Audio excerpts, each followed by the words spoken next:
Do you want to use Instagram without everyone knowing when you're online? Maybe you want to read messages privately, watch stories quietly, or scroll through Instagram without showing that little active status. In this video, I'll show you how to turn off. First, open the Instagram app on your phone. Once you're inside the app, tap on your profile picture in the bottom right corner. If you're obsessed with the TV show Now tap the 3 horizontal lines in the top right to open the menu.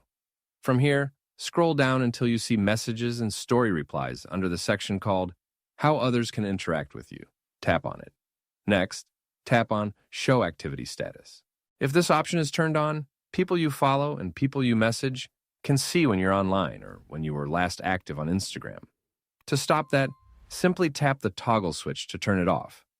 Once disabled, your active status will disappear, so other people won't be able to tell when you're using Instagram. And while you're here, I also recommend tapping on Show Read Receipts and turning that off too. This is really useful because it prevents other people from seeing when you've read their messages. So you can check DMs privately without feeling pressured to reply immediately. Keep in mind though, when you disable these features, you also won't be able to see other people's activity status or read receipts either. And that's it.